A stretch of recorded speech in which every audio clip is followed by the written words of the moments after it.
Hey everyone, how you doing? Welcome back again to Excluding Chronicles. I have my man Foster. We're gonna call him Foster G. Is that good? Yeah, that's good. That's fine. So get used to his face because he will definitely be a reoccurring guest on Excluding Chronicle because you know why? He's a part of my life now. We'll see. He is. But yeah, he is. Yeah. So what I pretty much do is I have like all these stuff that comes in. I like to consider myself to be like having so much split personalities. Okay. So with this segment, I'm pretty much, I love God. God is everything to me. Okay. But I like to consider myself like an in-between Christian because, you know, not like super religious, like holy, sanctified and all of that. Okay. But at the same time, you know, if I do hear somebody talking negative, I'm going to speak up. Okay. Certain things in the Bible, like for instance, wives are supposed to submit to their husbands. Like, God ain't say it the way how you men are portraying it. Like he did not say wives are supposed to submit when the husbands want to have sex. It didn't say that in the Bible. So y'all just be putting y'all little twist on it. We'll get into that. We are gonna get into it. We'll get into that. But later on, that's why I say he gonna be reoccurring. Okay, we'll get into that. This subject today is about you know what's going on right now. Okay. With everything that's going on with COVID and whatnot, you know, I was really thinking one day, and I was like, "Dang, what if this is the first coming, or the second coming?" The second coming? Yeah. Because he came already. Yeah. You're right. So what if this is the second coming, or like the preparation for the second coming? Okay. So y'all hear me out before y'all start coming at me, because like I said, my head, up here, I'm very animated, and I just think about like a lot of stuff up here. And so you know how you do a detox, and when you're doing a detox, you're pretty much flushing out all the toxin. But what people don't know, you're also kind of flushing out some of the good nutrients. And I feel like that's pretty much what's happening now with this COVID. COVID is the detox of the world, and you know, it's ridding the bad people and the good people, but more so along the line of God is trying to prepare us for what's to come. Like, hey, you know, we're trying to balance out everything. If this is me in my head, this is not in the Bible. This is not a scripture. This is just me as an in-between Christian who, you know, just thinks. And I just feel like, you know, God is preparing us. Because honestly, when the pandemic started, I wasn't working. I was home. And I honestly felt like it was really nice being home because I learned a lot about my kids. I learned a lot about my husband. It was a good time for us to, you know, bond a little bit more. So I felt like God did that for families, especially people that works a lot, to get to know each other more. Yeah. But going back to this, with the detoxing of the world and, you know, God trying to give us a message, what is your take on it? This is how I look at it. I wouldn't say so much as specifically detox, but I feel like it was like a reset, which essentially that's kind of like what detox is to a certain extent. Like you're trying to reset your body to a state that it was before. So for me, I saw the pandemic as a way of God resetting how we live our lives, and also bringing attention to certain things that we have forgotten how to do. Because the thing is, I realized that a lot of people were not taking time to like really evaluate themselves. That's true. Or have as much self-awareness as they did before. And we realized that now we had to go back to that. Now you were isolated. It's just you. So I feel like that's something that came out of this pandemic. That's how I see it. I see it as a reset of God resetting us or reminding us of certain things that we should be doing or what we should have been doing. A lot of people were excluding myself. I have a few family members that says that honestly that the pandemic was a blessing in disguise because it allowed them to open their eyes, as well as me, to who's in your corner, who's with you, who's not with you. Although COVID is the sad part of the pandemic, but I feel like the pandemic was literally made for like you to just find yourself, find who you really are. That's what it really was. Because for me personally, again, I wouldn't say it was a blessing or a curse. The thing is, I just felt like it actually made me realize a few things that I guess I knew about myself, but it was never really out there like that. Like, for example, I realized I am a homebody. I always knew I was, but it's like I never got the chance to actually experience it because I'm always involved in something, always either working, going to church, involved in church stuff, because through church I met a lot of people, traveled around, so it's like every week there's something new that I'm supposed to be doing. So it's like, so before I will always like appreciate it when I got that little time to myself, not knowing that that's actually what I crave, what I really am.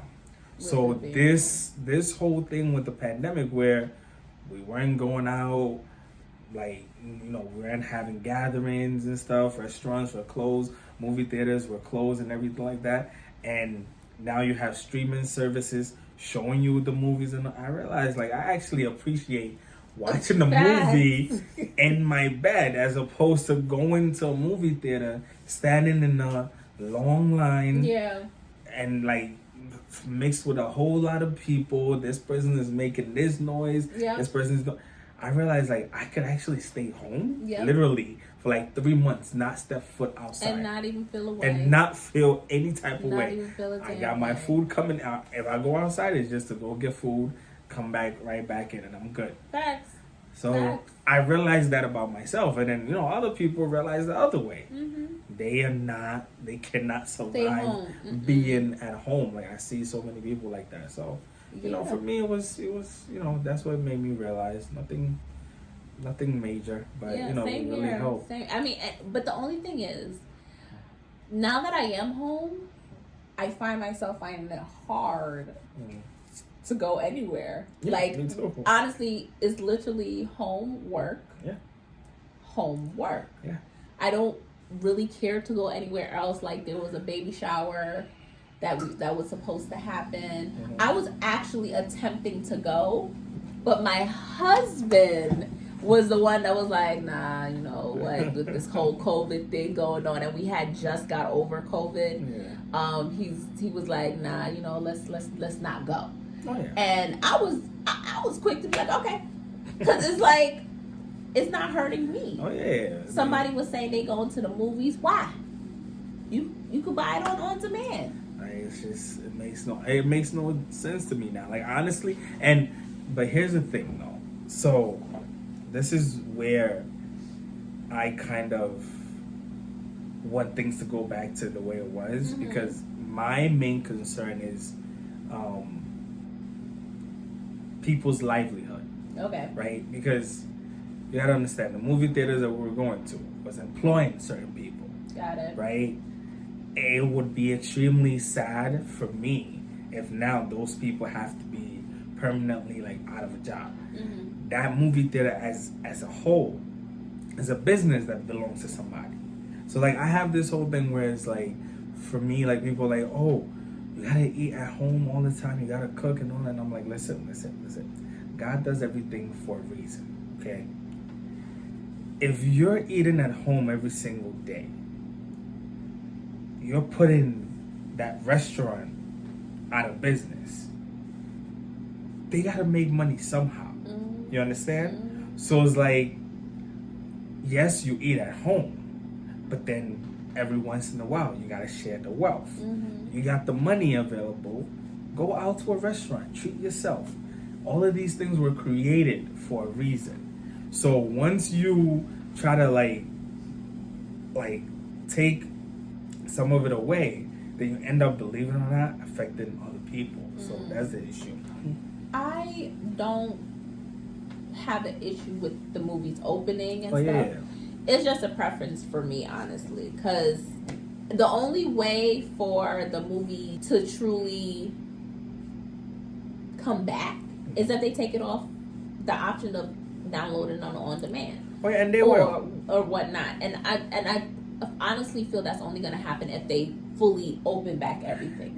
Yeah, I know. And the thing is, again, you have to understand, these companies or these institutions, they control these things when it comes to like the movie industry and all of that stuff. So yeah, definitely once things go back to normal, quote unquote normal,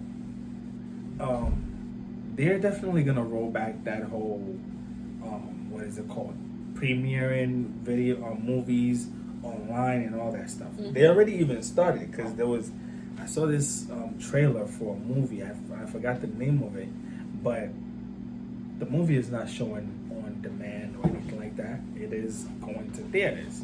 So it's like once the theaters are open, they're gonna go right back to it. So it's not really an issue of that.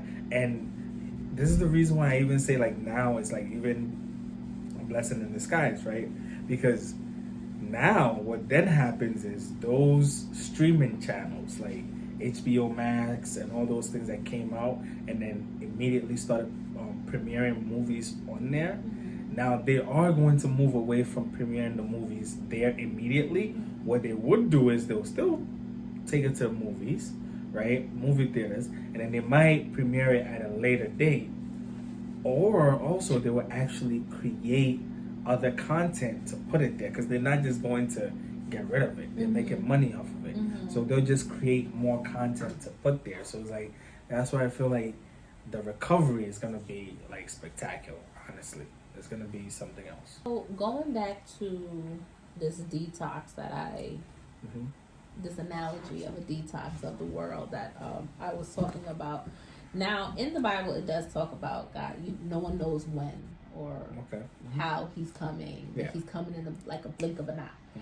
But with all these TV shows and, movies of showing of the coming of the Lord, and, they're always showing people going up to the sky, or there was one where I saw people just vanish and it's just their pile of clothes left. Like no one really know how they're going, which is why I came up with this thing, because like for instance, Eve.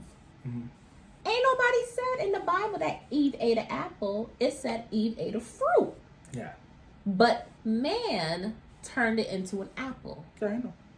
What if it was a pineapple? Or a banana. Or a banana. Yeah. Or a kiwi. I know. Although nobody like kiwi. I know. But no one really knows. So that's why I feel like, that's why I am the way I am when it comes to like reading. If I read something, I do my best to understand it in my own way. If I do get lost, I will try to look for some kind of guidance. Of course. But I feel like sometimes, they tend to twist the words in the Bible to fit their way of living in life. And I mean, technically, I feel like I'm doing the same thing. if I really think about it, yeah, I'm doing the same thing. But I just feel, since no one knows how God is coming, or when God is coming, or what he gonna do when he come, who's to say death is not part of his plan? I mean, death is part of it. Because if you sitting here next to me, and I turn this way, and then I turn back, and you gone, that joint will freak me out. I mean, it's possible that will happen. but it's possible it may not happen that way. That's the whole essence of God. Mm-hmm. Like there are certain things that he does or he will do that you cannot comprehend. So it's like, it's not our job to even try to comprehend it. Yeah. And that's where most people fail. But like, in terms of people vanishing and all that, I mean, here's the thing. For me, it has always crossed my mind, right? Because there's this thing where the reason why, like, Jesus Christ was crucified, right? This is one of the things, right? He was, like, the Jews were expecting, like, a Messiah. Mm-hmm. And they felt like it was going to happen in such a way where the Messiah is going to come. And it's going to be, like, trumpets blowing and the sky will open up and he'll just be descending and all that, right? But then we all know how Jesus Christ came about. Yeah. Like, where he was, like, born in the manger and all this other stuff. Yeah, it was just, like, basically, so it's like, they just did not see that as something that was fit for a Messiah. So I always say this, and this is the reason why I always say you should follow what you read, and like you should ask God for the understanding that he wants you to have, which is, it takes me back to the point of giving to people, right? Because here's the thing, you see all those homeless people that we see, mm-hmm. right? And people are quick to be like, oh, that person is not homeless, mm-hmm. that person is lazy, they're probably gonna use the money for drugs and all this other stuff, right? Mm-hmm. I used to think like that years ago. Yeah. And then I started thinking, like, you know what? I can't think that way. Because guess what? For all you know, that might actually be Jesus Christ right there. Hello. And you actually are ignoring him. Yes. And it takes me, even if he's not, the person there is literally not Jesus Christ. Mm-hmm. There is a quote in the Bible. Again, I'm not good with the specifics or whatever, yeah. but it basically boils down to saying, because you did or you did not do for someone, you did not do for me. Yes. Because you did not help the person who is in need, you did not do it for me. Yes. So it's like, it's not directly to him, yeah. but as we help each other, uh-huh. that's basically like helping him. Mm-hmm. So why is it that we automatically like start to think this person is this way, this person is this way? And that's the same thing with the second coming. For all you know, it will be happening right in front of our eyes, and we would not even. It's like that's all I'm saying. And we would not even be like looking at it. We'll just be thinking, oh, this is just another thing happening, and for all we know, it's really happening. What was going on? Exactly. It's funny that you talk about the homeless people though, because not for nothing, I'm not the one who I try my best not to judge people, because I've been judged my whole life, of course, and I don't like how it feels. So mm-hmm. do unto others as you want them to do unto you. Yeah. So what I do is, I say, Lord, if this person is really in need, let them come to my car, and I will have my $5, my $10, and I don't give homeless people like $1 unless I really have to. But I've given homeless people $1, $5, $10. Yeah. I gave this one homeless guy close to the deli on 168th. I gave him $20. Yeah, because he was literally sleeping outside. Yeah. So what I do is I say, Lord, if this person, like if you're in the car, because you know sometimes they come to the car. Yeah. I say, Lord, if they really need the money, let them come to my car. If they don't come, that means they don't need it. If they do come, then here you go, you have it. And the thing is, like for me, I always go with the whole idea of you're supposed to give out of the kindness of your heart. Yes. So if you're giving out of the like, I always go with, do I feel like giving? Mm-hmm. Like when I see this homeless person or this person in need, and mind you, this is not just I'm just using homeless people as an example. Yes. Even like my sisters and all that stuff, my friends, whatever. If they come and ask me for something, my first thing is, do I feel in my heart that I want to give it to them? Mm-hmm. Because if I don't feel in my heart, it's like it's just an empty gesture. So it's like in that regard, I'm not gonna give it to them. Now here's the thing, because we went from homeless people to now family members, and Yes. this is an issue because sometimes family members, they know your bank accounts. Yeah. And it's because the reason why they know your bank accounts is because you give and you give and you give and you give. I know. But when is it okay to say no? That depends on you. But what if you can't say no? I can say no. No. But what if you can't say no? There's I have a sister. She don't know how to say no. Listen. Let me put it this way. When you're saying she doesn't know how to say no, like my question is, what does that mean? So if my dad or my mother asks for money, and sometimes she doesn't really have it, okay, but she gives it to them anyway. Okay. I'm still trying to figure out why she needs to say no. Because there's comes a time where you have to start thinking about yourself. Yeah, but that's what I'm saying. That's for her. But that's for her to decide. You're looking at it from the outside, right? Mm-hmm. So you're feeling like, wait, she doesn't have money. Why are you giving the little that you have to mom and dad? Mm-hmm. She's not feeling that way. That has nothing to do with you. Because the reason I'm saying that is this. You got to understand, even with the Bible, there was a story in there. Yeah. Where, if I remember correctly, like everybody was supposed to be given, like gifts and all that stuff, like a harvest type thing.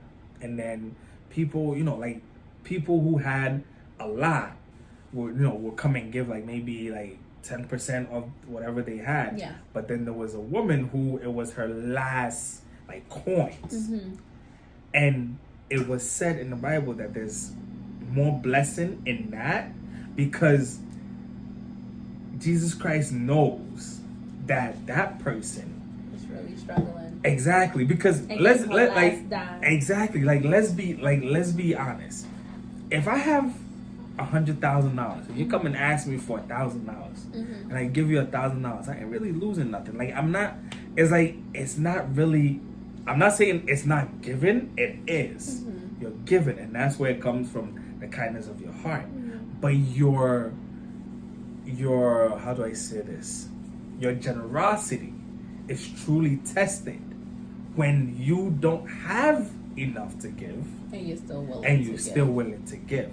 And again, like I said, willing to give, not just give it. Because again, in the case of your sister, it may be a situation where she might just be doing it just to look good mm-hmm. in front of your parents. Mm-hmm. If that's the case, then she's honestly wasting her time. Mm-hmm. But if she's doing it because she honestly feels like, you know what, my parents are in need, although this is my last dime or whatever, you know what, you need it now, so I'll give it to you. I know God will provide. There's so much more blessing in that. So that's the thing. So that's what I always tell people. Well, I would have to ask her. I mean, it's again, because that's why I was asking you, like when you say she does not know how to say no. Is it that she came to you? That's why she always. That's what she always says. She's like, listen, I don't know how y'all do it. I can't say no to daddy. I just don't know how to say no to him. Yeah, and I'm just like, well, it's easy. It's an N and it's an O. Like, no. Yeah. But after hearing you talk, which is why I like to do this, I like to bring people on and just bounce ideas off because, me, I just be stuck in my head. But after hearing what you're saying, well, now I feel like maybe I should, leave her, let her be. Because maybe she is like, truly given out of, out of the kindness of her heart. Exactly. Like, see, that's what I'm saying. That it's like, that's what you have to determine, right? But when we talk, that's not what it sounds like. It sounds like she needs my help to tell daddy no. Okay. And that's what I'm saying, that if she's doing it out of the kindness of her heart, yes, it's cool. But if she's doing it and then later on she's going to regret doing it, mm-hmm. then she shouldn't be doing it at all. Mm-hmm. Then in that case, you just go ahead and just say no. Because for me, and that's the thing, it's like something that I had to develop after when it all came with, reading the Bible, trying to, like, asking God for Him to give me understanding. Like I told you, I don't memorize the Bible. I don't, because I don't see the point, because I know people memorize it to try to use it against, like, to try to use it for their own benefits. Absolutely. And for me, I feel like, again, I'm not saying I've lived with that person my whole life. I'm not saying memorizing the Bible is a problem. You should, learn all the quotes you can, like, memorize it. If you can do it, go ahead, memorize it. For me, it's not something that I was ever really, like, it came easy to me. So it's like, what I decided was, okay, the essence of it is to understand what the Bible is trying to tell you. Exactly. And in order to understand it, you need the divine understanding from God. He has to interpret it for you. We can't just choose to interpret it ourselves. So through my reading of it and praying about it and all that, it's like these things, come to me. And even until now, it's like sometimes I'm just sitting down and I just start thinking about a specific topic. Like, even like the submissive thing, but once we get there, don't worry. That one's gonna be once we get there, because I know what you're saying, and but we'll discuss that. That was gonna be like a part 1, 2, 3, 4, 5. We'll discuss that, because that seems to be like a hot topic. But even with that, like, I had to pray about it, and I actually understood how to explain it to people. Yeah. And that was it. Yeah. That's just what it is. So it's like in regards to your sister, you just have to let her know if she feels it within her to help, go ahead and do it. If you don't feel it, I don't really see why you're helping. I'm not saying don't. Yeah. But I'm just saying, like, it's not right to help somebody expecting something back. That's one thing. And it's not right to, like, unwillingly help somebody. Yeah. It's not right. Yeah. So, yeah. Oh, this is Foster G. And honestly, we just clicked as soon as we met each other. He's like a really good guy, really soulful. She's awesome. I think we clicked on we definitely clicked on the Christianity thing. Yeah, that's pretty much why we clicked. Is like we have similar, how do I say this? Mindset. A similar mindset or similar views when it comes to Christianity. Yeah, that's just... because growing up in my church, you always had to look a certain way. I remember when I was younger, we only could wear skirts, and if we were pants, we had a skirt over the pants, and we fought so hard to finally say, hey, can we please wear pants? And it's like when they approved it, it was pants over a skirt. Or skirt over yes. So it was like, what's the sense? Like, it's just too much clothes. Did they explain to you why? It's something within the Bible that we're supposed to wear skirts or what have you. But even like when it came to ear piercing, like we weren't supposed to get our ears pierced because it said in the Bible. Tattoos, it says in the Bible. So here's the thing. Again, like I said, I haven't read every single word in the Bible. Maybe somebody can show me exactly and we could talk about this at another day. But I'm still trying to figure out why wearing a skirt, or let me put it this way, why wearing pants is a sin. Yes. No, I'm trying or to you figure had out to why, cover your hair. Like, I don't know if you know, I remember back in the day, they used to have the little, But you see, this is the reason why I always say that. Oh, the church hats? Like, when people try to differentiate, Christianity from Islam and all these things, I always tell people, listen, it just happens to be just our interpretation of these things. Because everything that you're saying, that's the same thing that people I know who are Muslim have said as to the reason why they wear that are Jehovah Witnesses too. That like they wear the hijab and all that stuff, because it's supposed to be, again, you're supposed to cover up. Yeah. That's the whole thing. You're not supposed to be exposing yourself to people. Now, here's my thing. Again, like I said, I'm still yet to find, again, somebody can educate me on this. I want to see the exact passage. And again, notice I didn't say quotation. I'm talking about passage, because people pick and choose, and it's like you go and you read the entire chapter or the entire book and you realize what they were talking about, it has nothing to do with any of that. There was a time, honestly, there was a time that I actually thought David and Goliath, right? That David had to hit Goliath 3 times with a stone. Really? There was a time, because that's the preaching I heard. Because they were trying to, essentially what they were trying to do is the people that were preaching these things were trying to encourage the congregation that, okay, when you try the first time, it doesn't work. When you try the second time, it doesn't work. Try the third time, it may work. Okay. So it's like, but the thing is, David picked up 3 stones. But he only hit him with 1, just the first one. But it's like, that does not sound, they were not preaching it the way that it was written. And it wasn't until I read it and I was like, wait, hold up, what happened to the 3 times business? Because this whole time I thought he threw it once, Goliath didn't go down, and he was like, I'm still gonna keep pushing, threw another. No. Meanwhile, no.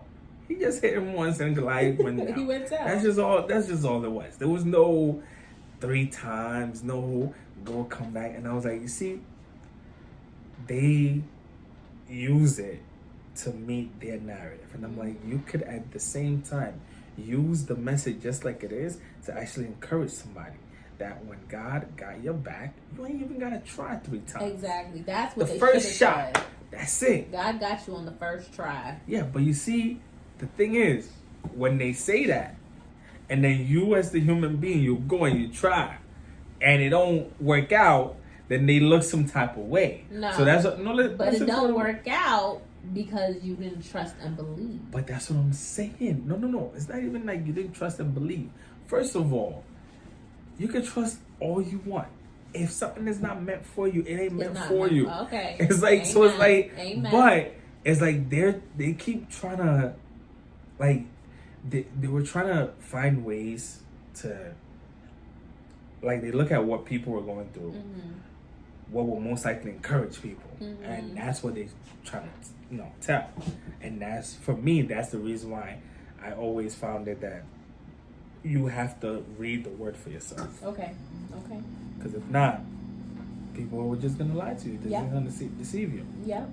So. And sometimes it's always best to read the word for yourself, like Foster was saying, as well as if you do have questions, it is definitely encouraged for you to go to your pastor and question it. And if your pastor don't have the answers, honestly, they probably really don't have the answers, because I'm still waiting for my answer about masturbation. But that's another topic. What happened with masturbation? Me and my sister, I think, more my sister than me, she asked if masturbation was a sin, and he kind of fumbled on the answer. Like, he didn't know how to answer. He kind of said yes, it was a sin, but he couldn't give us a reason as to why it was a sin.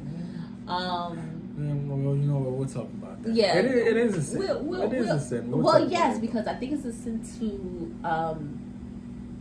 to drop your own seed or something like that. I know it says somewhere in the Bible about listen, dropping your own seed. And you see, again, that's another one that I'm like, listen, it was talking about the contest there. Like, see, this is the part that pisses me off. We about to get into something. This is the part that pisses me off, right? Where it's like, okay, again, that story, if I remember it correctly, the man, pulled out, his semen, fell on the floor. And then it's like, okay, God decided to strike him dead. Very good. lot of us have been dropping our semen on the floor. Did God strike us dead? No. That's what I'm trying to say, that there were certain things, because even before Jesus Christ came, right? You know, in order for your sins to be forgiven, at the end of the year, there was a ritual that you had to go give. You had to go give sacrifice. You had to go give a sacrifice, and then that sacrifice atoned for the sins that you committed. That was the only way of forgiveness. Once Jesus Christ came, through his death, he was the ultimate sacrifice. So we needed not to go every single year at the end of the year to give all these sacrifices anymore in order for our sins to be forgiven. As long as we trust and believe in him and understand that he came to die for our sins, we can directly ask for forgiveness. We don't have to wait, and we don't have to make that sacrifice. So that's what I'm saying, that there's a lot of things that they look at and people try to, again, they pick at it and then they try to use it to, like, no, that's not what it is. Yeah. The reason why masturbation is a sin, right, is the same reason why me, if I was to lust after you right now, is a sin. Because you cannot tell me that you do not masturbate out of lust. You get what I'm saying? And that's the thing. And there's certain uncleanliness that comes out of it. I'm not, again, I know for a fact 90% of people, not 95% of people have masturbated. So it's like, but the thing is, if we're going to educate people about this, we should do it in an honest way. That's just what it is. And for me, again, you know, people can find other stuff and all that. That's my understanding, that I prayed about it. That's what I understood. I may be wrong, I may be right. It's not about me being right, wrong, or right. Yes. But that's the understanding that when I prayed about it, that's what I received. And the thing is, to me, it makes absolute sense. Okay. It's not because you're supposed to. So what if I don't drop it? What if you drop it on the tissue? Exactly. Like, what if I drop it in the toilet? Like, who says it goes on the floor? You get what I'm saying? Like, in the example in the Bible, it didn't say, like, the person wasn't in the toilet. Like, so you get what I'm saying? So it's like, you cannot take those direct, exact thing and then try to apply it. It doesn't work. It makes no sense. And it pushes people away. That is true. That is true. And we will come back to that. But we are out of time. Yes. So we're going to wrap it up now. And Foster, really thank you for doing this video. I loved bouncing stuff off of you. I definitely, like I said, my head, it goes all over the place. And I just really like to hear other people's views on things. And this view has still remained the same in my head, but with new expectations. In terms of the COVID thing? In terms of the COVID thing and the detox of the world, more like it's more of a resetting. I like to say reset. Now we're going to say that he pretty much reset. Because you know, it was actually shown that a lot of like what is it called? The way we were polluting the environment, the atmosphere, the pandemic reduced that. Wow. Because people weren't driving as much. Yeah. But now it's right back to that. I mean, it was a definite reset. So it's like, it was kind of like, all right, slow down, people. You guys need to calm down. Like, God was like, y'all killing the world before I could even do it. Exactly. He was like, listen, I ain't coming anytime soon. Like, let's stop trying to rush this. Stop trying to rush it. I'm not trying to come right now. Like that, because none of y'all are ready yet. Hold on. I need a good amount of numbers. Yeah, so I need numbers. You guys are not ready. Anyway, guys, thank you for watching. Do me a favor, like, subscribe, hit that notification button so you can know when we're coming back. Other than that, I will see you next time. Bye. Bye.